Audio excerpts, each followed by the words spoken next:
The day after our parents' funeral, my golden child sister gave me 30 days to move out of our childhood farmhouse because she needed the space. I left without a fight, but yesterday I secretly bought the driveway leading to the house. I just finished installing an automated toll gate, and her first $50 charge is due when she tries to take her kids to school tomorrow morning. But I'm getting ahead of myself. To understand why I spent my entire savings on a strip of gravel, you have to understand the kitchen table. It was Sunday. The house still smelled like lilies and funeral casserole. Sickly sweet. Heavy. I was sitting at the oak table Dad built. My sister Sarah sat opposite me. Her husband Mike was standing by the fridge, pretending to look at a calendar so he wouldn't have to make eye contact. It's just logic, Alex, Sarah said. She took a sip of tea from Mom's favorite mug, the one with the chipped rim. Mike and I have the boys. We're in that cramped condo. You're single. You can live anywhere. I looked at her. Really looked at her. She was wearing black, but she'd already started mentally rearranging the furniture. I could see it in her eyes. She was measuring the windows for curtains. Dad said I could stay until I finished my certification, I said. My voice sounded small. I'm studying for the PE exam. I just need 3 months. We don't have 3 months, Mike chimed in. He didn't turn around. Lease is up. Plus, Sarah added, leaning forward, placing her hand on mine. Her skin was warm. Her touch felt like ice. Mom always wanted the house to go to the grandchildren. You know that. It's practically in the will. It wasn't in the will. There wasn't a will. Mom died sudden. Aneurysm. Dad followed 6 months later. Heart failure. Or a broken heart. Take your pick. They thought they had time. Everyone always thinks they have time. Because there was no will and the house was the only asset, the state split it 50-50. In theory. But Sarah had the lawyer. Sarah had the husband who worked in real estate. Sarah had the grandkids card. They'd presented me with a buyout offer 2 days before the funeral. It was low. Insultingly low. Based on an appraisal from 2018, before the market exploded. I can't afford rent in the city on a junior engineer's salary, I said. Not while I'm paying for the exam. We'll help you move, Sarah said. Brightly. Like she was offering me a gift. Mike has a truck. You can take the furniture from your room. And the garage stuff. We're going to turn the garage into a playroom anyway. A playroom. Dad's workshop. Where he taught me how to weld. Where he taught me the difference between a load-bearing wall and a partition. Where I learned to be an engineer. She was going to put down foam mats and plastic toys.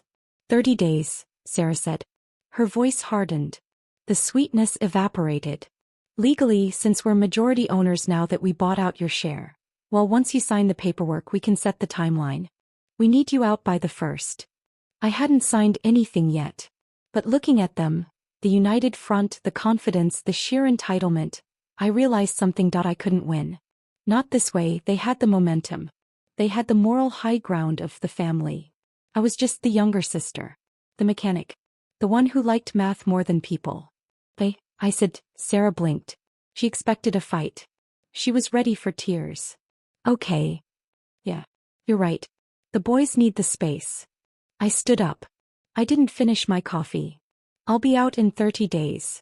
I walked out the back door, past the garage and down the long, winding gravel driveway that connected our farmhouse to the county road. A 1/4 mile of crushed stone lined by ancient oak trees. I walked the whole length of it. And that's when I remembered the survey. 2 years ago, Dad and I were fixing a fence post near the main road. He was complaining about the property taxes. He mentioned something weird about the property lines. Damn surveyor in 82 was drunk, he'd muttered. Drew the line right through the creek. Technically the driveway isn't even on our deed. It's on the Jenkins lot. But old man Jenkins never cared. I stopped walking. I looked down at the gravel under my boots. That if the driveway wasn't on our deed, then Sarah didn't inherit it. I felt a little spark in my chest. A tiny, dangerous flame. I moved out exactly 29 days later. It was hell. Sarah came over every day to supervise. That's what she called it. Really, she was making sure I didn't take anything valuable. Leave the dining chairs, she said as I lifted one. Those are antiques. Dad bought them at a yard sale in 2005, I said. Leave them. I left them. Mike walked around with a clipboard, ticking off repairs he was going to make. Gonna tear down that eyesore of a shed, he said, pointing to the garden shed I'd built for Mom's potting soil. Put in a fire pit. Nice pavers.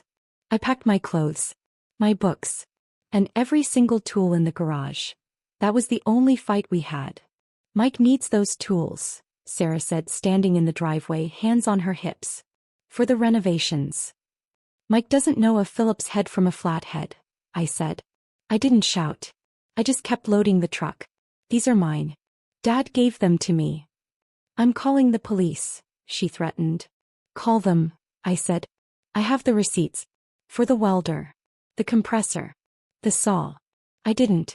But she didn't know that, she backed down. But she made me leave Dad's old workbench. That's a fixture, she spat. Bolted to the floor. It stays. I unbolted it. I left the bolts. I took the bench. When I drove away for the last time, Sarah was standing on the porch, waving. Actually waving. Like I was a guest leaving a dinner party. Don't be a stranger, she called out. I looked in the rearview mirror. I saw the house. The wraparound porch. The big oak tree. It looked beautiful, and I saw the driveway. That long, thin artery connecting the house to the world. I drove straight to the county clerk's office. I'm a civil engineer. I look at maps for a living. I understand easements, rights-of-way, and parcel data better than I understand social cues. I pulled the plat maps for our section of the county. It took me 3 hours. The clerk, a nice lady named Brenda who smelled like peppermint, helped me dig through the microfiche. Honey, what are you looking for? She asked. A mistake, I said. And there it was. The Miller farmhouse, my parents' place, was parcel A. The massive field next to it was parcel B. The driveway ran along the edge of parcel A, but it was entirely 100% inside the boundary of parcel B. Historically, nobody cared. It was a handshake agreement. An easement by necessity was never filed because the families were friends.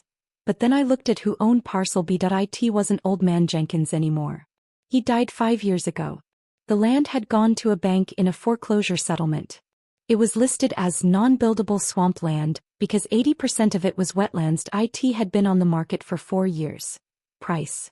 $12,000. I had $14,000 in my savings account.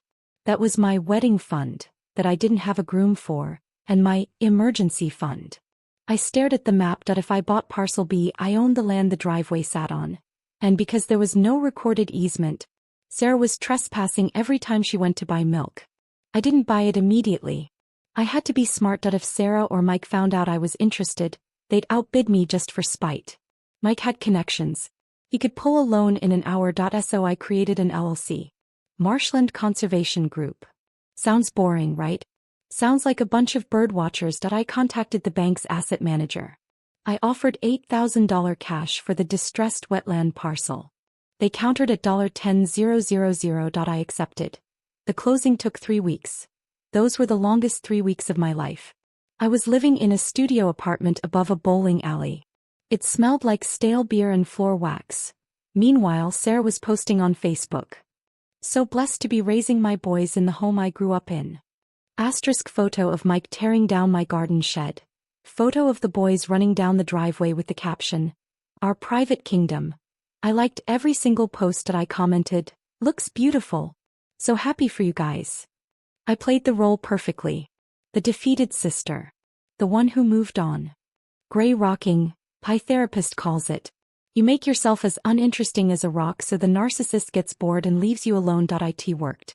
Sarah stopped texting me snide comments about my junk, and started texting me photos of paint swatches. "Do you think distant gray is too cold for the kitchen?" she asked. "I think it's lovely," I replied. I was lying. It was hideous. Finally, on a Tuesday, the deed arrived in my P.O. box. I held the paper in my hands. It was heavy. Textured. I owned 12 acres of swamp. And one very important, very well-packed gravel strip roughly 12 feet wide and 400 yards long. Now, I needed equipment. This is where being an engineer helps. I have friends. Not brunch friends. I can operate a backhoe friends. I called Dave. Dave runs a fencing company.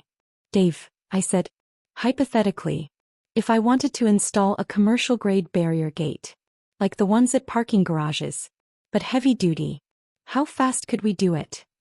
Solar or hardwired? Dave asked. He didn't even ask why. Solar. No power lines out there yet. I got a used unit in the yard. Came off a condemned factory lot.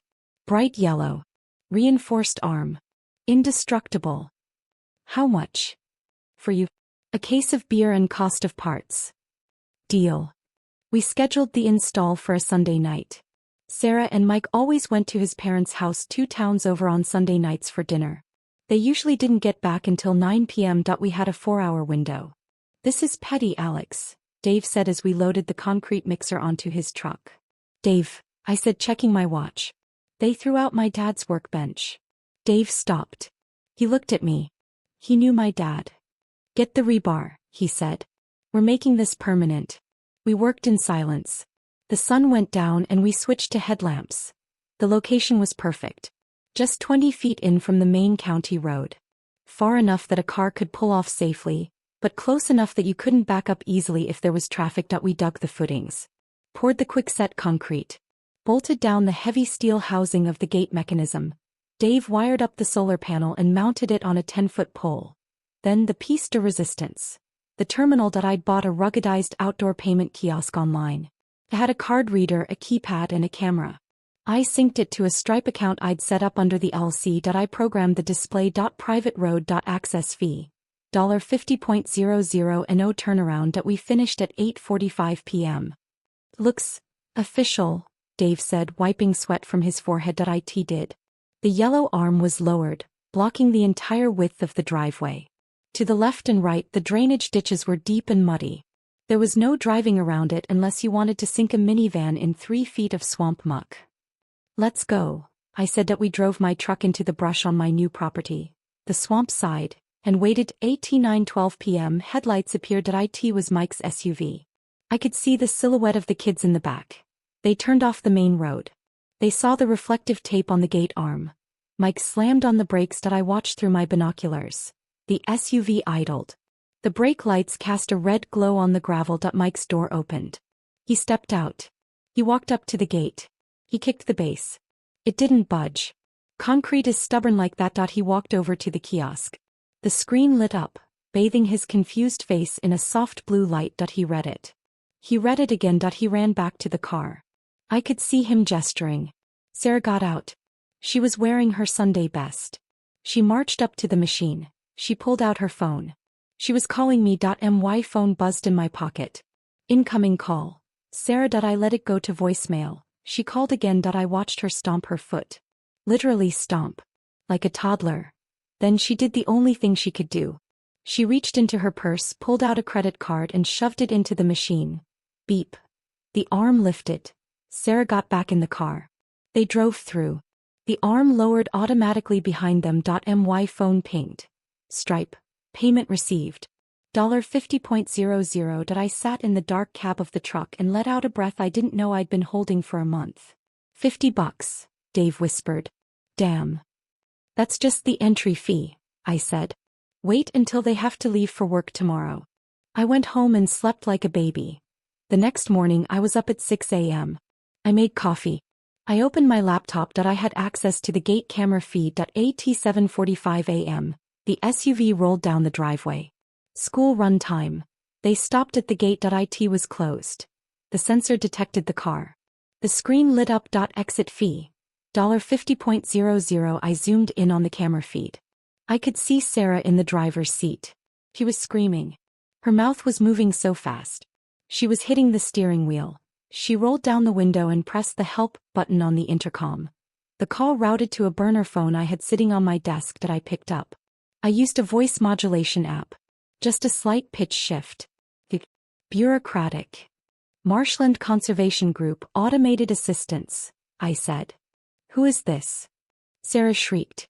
You are illegally blocking my driveway. I have kids in the car. Open this gate right now or I'm calling the cops. Ma'am, I said, keeping my voice flat. You are attempting to access a private toll road owned by Marshland Conservation Group. Payment is required for exit. I live here, she screamed. This is my driveway. According to county records, the driveway is situated on Parcel B. Parcel B is private property. Please insert your card to proceed. I'm not paying you another cent. I paid $50 last night. That was the entry fee.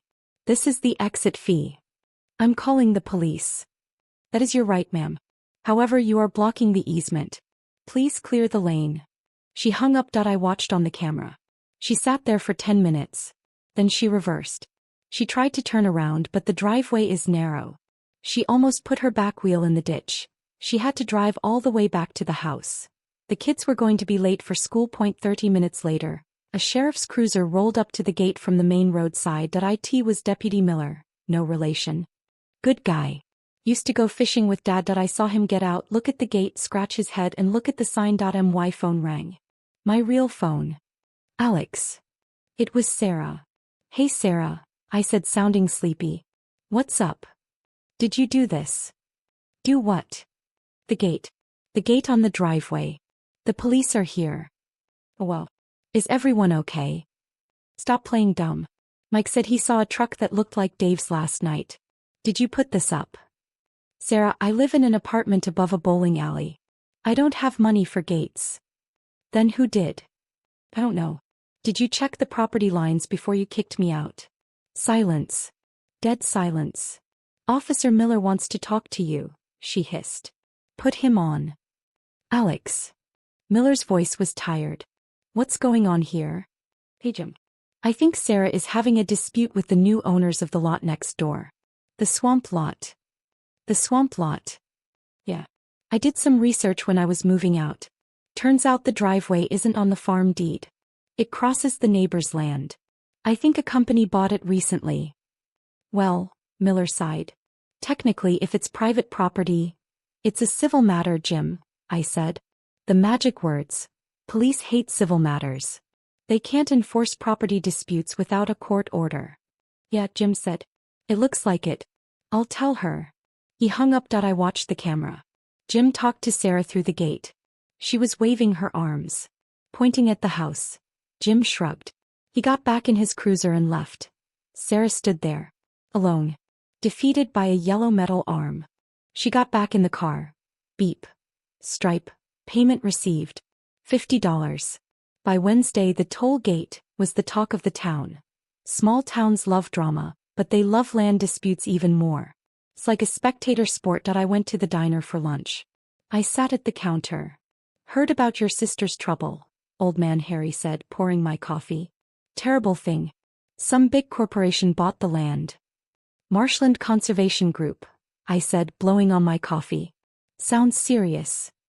$80 a day, Harry whistled. That's what Mike told me. He came in here madder than a wet hen. Said he's gonna sue. Good luck to him, I said. Mike did try to sue. Or rather, he had his cousin, who is a personal injury lawyer, send a cease and desist letter to the P.O. box of the LLC. It demanded the immediate removal of the obstruction and $5,000 in damages for emotional distress. I took the letter to a real property lawyer. A shark named Mrs. Higgins. She laughed so hard she spilled her water. This is adorable, she said, holding the letter. They have zero standing. No prescriptive easement was ever filed. The use was permissive by the previous owner and the new owner. You revoked permission. Then you offered a license to use the land for a fee. They accepted the contract by paying the fee. So I'm good. You're solid. In fact, we should raise the price for commercial vehicles. Heavy wear and tear on the gravel. So I did. I updated the software. Passenger vehicles. $50 delivery trucks. $150 that afternoon. An Amazon truck pulled up. Saw the sign. Reversed. Sarah didn't get her packages. The next day the oil delivery truck arrived. It was October. It was getting cold. They needed heating oil. The driver called the house. Lady, I ain't paying $1.50 to deliver your fuel. You come down here and pay it. I watched on the camera as Mike walked the quarter-mile down the driveway to swipe his card for the oil truck. He looked tired. He looked older. The math was starting to hit them. School runs, $100/day. Groceries, $100 per round trip. Work commute, $100 per day per car. They were spending $2,000 a week just to leave their house. I knew their finances. Sarah was a stay-at-home mom. Mike worked on commission. They were house poor even before this. They lasted 12 days. On day 13 my phone rang. It wasn't Sarah. It was Mike. What do you want, Alex? Hi, Mike. I'm just working. What do you mean? Drop the act. Dave told his brother, who told his wife, who told my mom. We know it's you. I said. I didn't apologize. I didn't stutter. It's me. You have to take it down. No. Alex, this is insane. You're bankrupting us. He gave me 30 days, Mike. I gave you a toll booth. Capitalism is tough. We're family. Family doesn't evict family from their childhood home to turn a workshop into a playroom. Silence. How much? He asked. His voice broke. For the toll. To stop. To sell us the land. It's not for sale, I said. Marshland Conservation Group has big plans for that swamp. We're thinking of a bird sanctuary. Alex, please. I'll make you an offer, Mike, but you're not going to like it. We met at Mrs. Higgins' office. Neutral ground. Sarah wouldn't look at me. She looked exhausted. Her roots were showing. She hadn't been able to drive to the salon because the trip would have cost her $50 plus the appointment fee. Here's the situation, Mrs. Higgins said, sliding a folder across the mahogany table. My client owns the access route. Without access, your property is technically landlocked. Its value has dropped by approximately, well, it's worthless. You can't sell a house nobody can get to. Mike rubbed his face. We'll pay you for an easement. We can scrape together $10,000. The price isn't $10,000, I said. What do you want? Sarah snapped. You want an apology? Fine. I'm sorry, babe. I'm sorry we kicked you out. Now fix it. I don't want an apology, I said. And I don't want money. I slid my own paper across the table. I want the house. Sarah laughed. A sharp bark of a laugh. You're crazy. That house is worth $600,000. Not anymore, I said. I had it appraised yesterday. With no legal access, it's worth the value of the lumber. We have a mortgage, Mike said. We owe $300 on it. I know, I said. Here's the deal. I will buy the house from you for the remaining balance of the mortgage. You walk away with no debt. But no profit. That's theft. Sarah screamed. She stood up, knocking her chair over. Mom wanted that house for me. Mom wanted us to take care of each other. I slammed my hand on the table. It was the first time I'd raised my voice. You threw me out like trash, Sarah. You didn't care where I went. You didn't care if I had money for rent. You just wanted the square footage. I took a breath. I lowered my voice. The cold fury took over. You have two choices. Choice A, you keep the house. You keep paying the toll. I will raise it to $100 next week. You will bleed money until the bank forecloses on you.